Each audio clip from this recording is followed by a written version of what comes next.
Assalamualaikum. Assalamualaikum. Hai. Halo. Sudah siap pembelajaran hari ini? Pasti sudah siap dong. Yuk simak baik-baik video berikut. Oke, Check it out. Halo teman-teman. Kita akan belajar tentang ide pokok di tema 1, subtema 1 kelas 5. Berikut adalah contoh suatu paragraf. Dalam satu paragraf terdapat satu kalimat utama dan beberapa kalimat pengembang. Kalimat utama adalah kalimat yang berisi pokok pikiran utama atau ide pokok utama dan menjadi dasar untuk mengembangkan paragraf. Letak kalimat utama terdapat pada 3 tempat. Jika terletak di awal paragraf disebut kalimat deduktif. Jika terletak di akhir paragraf disebut kalimat induktif. Dan jika terletak di awal dan di akhir paragraf disebut kalimat campuran.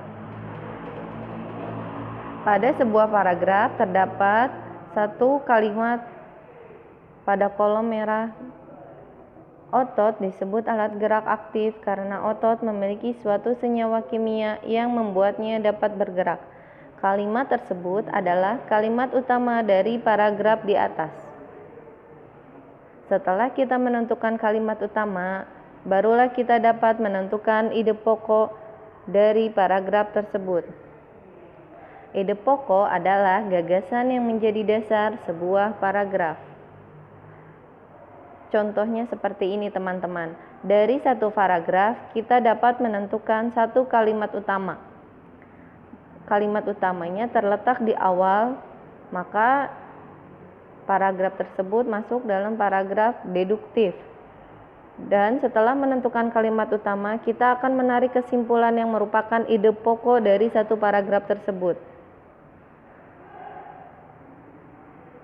Cara membuat ide pokok, teman-teman yang pertama harus mau membaca paragraf. Setelah menelaahnya, teman-teman baru dapat menentukan kalimat utama dari paragraf tersebut.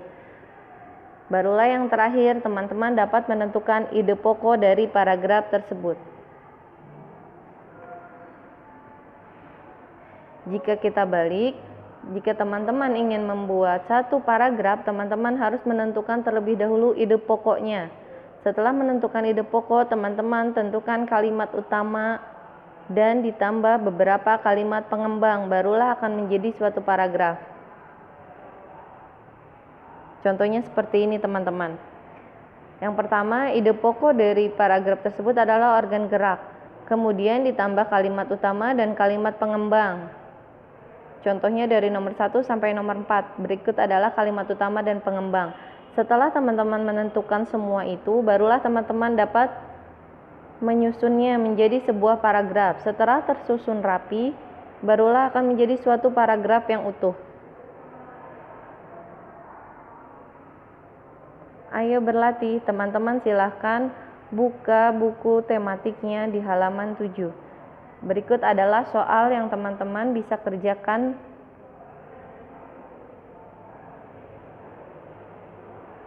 Teman-teman dapat menjelaskan apa yang sudah tadi dijelaskan pada slide sebelumnya.